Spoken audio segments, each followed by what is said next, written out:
without further ado, good morning. Tina, is this you? Good morning, Rockland County. How is everybody today? We're good, Tina. How are you?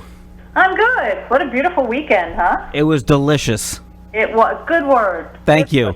Good word. Hope everybody got out and enjoyed that vitamin D, that natural vitamin D. I was actually talking about that a little bit earlier. I got back. I went on the bike path over the Tappan Zee Bridge again. I biked over to Sleepy Hollow and back, which is real. If you haven't tried it or haven't done it yet, I really do recommend it. It's a lot of fun. So to go over the bridge, is it flat or are there ups and downs?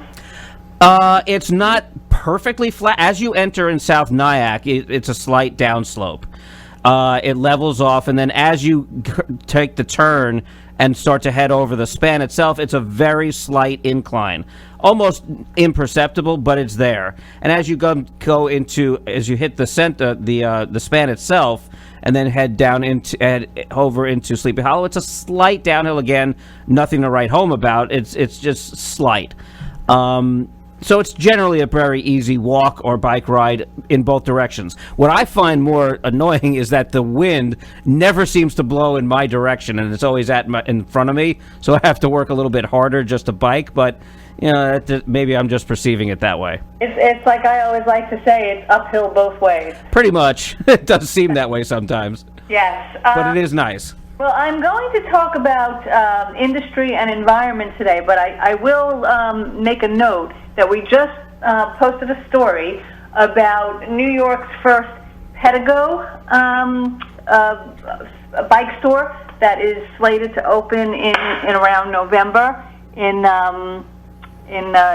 Nyack. This is the first what kind of bike store? Have you heard of Pedigo? Pedego? Oh, Pedigo. Is that like an e-bike kind of a thing? Exactly. Oh, okay. Yeah. Yeah. So speaking of biking and speaking of little pedal assist, apparently e-bikes are very much the rage, and so this is I guess it's a company with licensing agreements, so it's not a straightforward franchise, and they have 200 outlets around the country and world. But oddly, this is the first New York opening, and it's going to be in Nyack. So are these like electric-powered bikes, and they're motorized, or is it something different that I'm envisioning? Yeah. I think that they're electric assist. Okay, because that's just cheating. Well, okay, so I thought that too. Not that I'm like hardcore or anything, but when you take into consideration that I guess it's good for older people, but it also allows you to go for longer distances, and if you get tired, a little bit of an assist. Yeah, I get it. Yep. Yeah, no, I know. I thought that too, but I keep seeing them more and more, and recently I got on one just to try what it was like, and I get it. I get it. I understand. Yeah. Anyhow, speaking of of enjoying our environment, we always know that it's a balancing act, and between having rateables and commerce and industry versus a clean environment. So for the second time within a month, Rockland County's New City Neighborhood Association, along with the New Jersey-based Hackensack Riverkeeper, have filed lawsuits against against the Seneca Meadows Waste Connections and the West Nyack Transfer Station that's based in West Nyack, alleging that they are polluting stormwater runoff into the Hackensack. Now, here in Rockland County, we don't think of the Hackensack River very much. Much of it is closed off or out of view or trickles here. But the truth is that the headwaters of the Hackensack River are in fact in this county. And so about a month ago, on August 17th, the same two nonprofit groups filed a suit against Rockland Transit Mix, Inc. for violating the Federal Clean Water Act. And now they, like I said, they have filed this second suit. And essentially what they're trying to do is to get these, I mean, obviously we need our recycling and our trash. We need a place for that to go. We need a place for scrap metals to be, processed. But these two organizations want these companies to take responsibility if they are not in compliance with stormwater runoff, which is what they are alleging. What you might not know, what you might know, but what many people might not know is that the 45-mile Hackensack River originates at Lake Lucille in New City and travels all the way into Newark Bay. And these headwaters are an important, of course, part of the ecosystem of the river, which flows into several man-made reservoirs, including Lake DeForest in Clarkstown, as well as Lake Tapan on the New York-New Jersey border, and then into the Oradell Reservoir.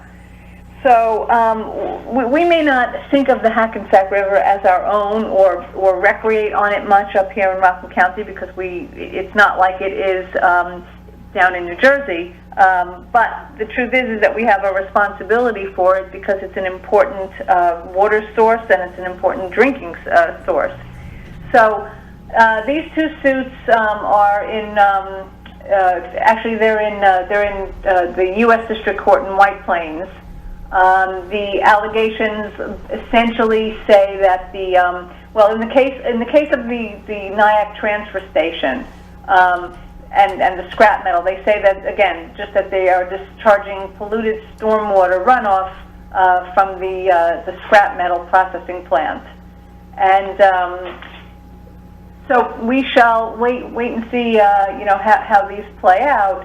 But I can tell you I have a personal history and affiliation with the Hackensack River, and that is that some 25 years ago, when the river was far more polluted, I was just a wee reporter down at the Bergen Record, and a gentleman who drove a taxi, Bill Sheehan, Captain Sheehan, used to take what do you call those? I'm blanking. It was I'm not sure what you're referring to. Those flat boats that you take tourists out on. Oh, okay.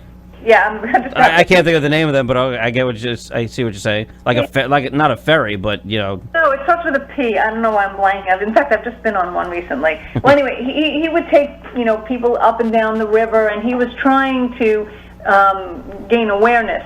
And then this is funny. I mean, it's not funny, but the Mills Mall had proposed to put an enormous mall in the Meadowlands.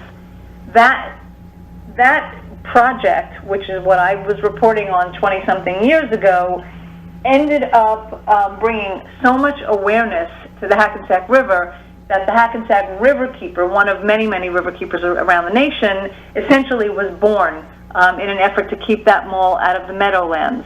That happened. 20-something years later, the Dream Mall was built upland. American Dream, right? Yeah, American Dream.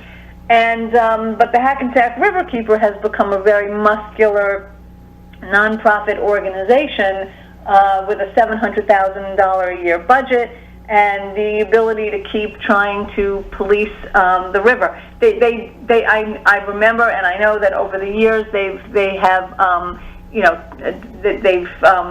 got a lot of polluters along the river in New Jersey to stop polluting, and I guess now they're taking aim up here in Rockland County at some of these major polluters. So, it's always a tough balance between industry and the environment, but I think, bottom line, and we were just talking about the pleasure of biking over the bridge, the bottom line is that taking care of the environment is good business, because it keeps a place vital, and it keeps a place, attractive, and it means that, we have a good mix of everything in the county. So we'll watch these suits. They may, of course, be settled out of court, but it's just, interesting that and just informative that people should understand that we have the headwaters to an important river up here.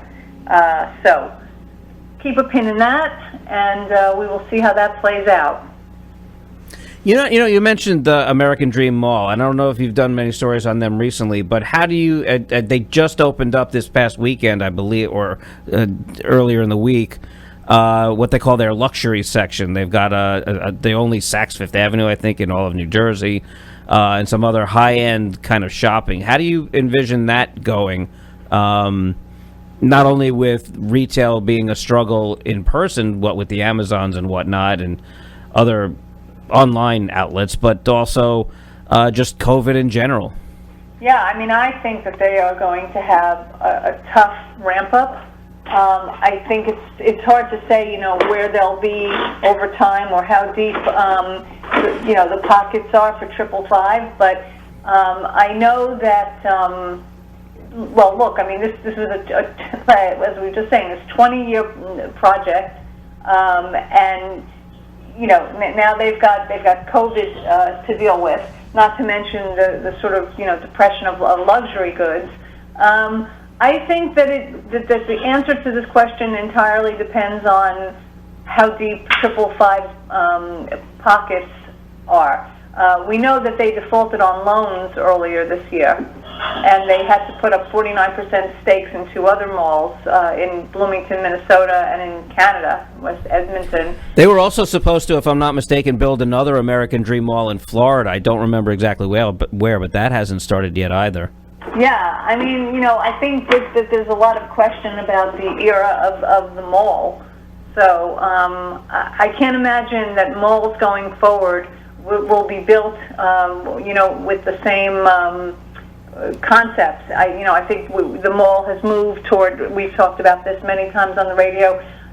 Toward to incorporate hotels, housing, conference centers. I've even heard, churches, parks. All sorts of things, to make the mall more of a center of a community, green spaces. So, I don't know what any mall developer will do going forward. I don't know, what the two malls here, which certainly are I would say, still in the process of having to rethink what they do. I think that the answer to this question is that it depends entirely on the manipulation of money to tide them over in the short term before they can really ramp up and before, I don't know. How long are we going to be living with COVID? Indefinitely? Forever? Sure seems that way. Yeah, it really seems that way. It's a bummer. I'm back out there and people are, stores and whatnot are asking people to wear masks again, and I think that dampens the appetite for everything, for theaters, for entertainment, for shopping, for everything that's under the roofs of these malls. It dampens the appetite for it. Well, as long as pot's legal here in New York now, the appetite will just keep on going back up. So we have nothing to worry about. Say that again. I was just referring to stuff we were talking about earlier in the show. Never mind. It's just my rambling. Thank you, Tina, as always, for giving us a call. rcbizjournal.com is where you can find all the daily news that you need and to carry you through the week. Different business stories from around Rockland County. And, of course, sign up for the newsletter there as well. Is there an email address people can send tips to? Yes, you can send tips, and also you can send us a letter to the editor now. We're publishing letters to the editor in a prominent place on the site. But if you want to, if you have any tips, it's rcbizjournal. T Traster, TTRASTER at rcbizjournal.com. Let us know what's going on. We are publishing openings and closings. And of course, as you know, we're interested in all sorts of stories. Excellent, Tina. Thank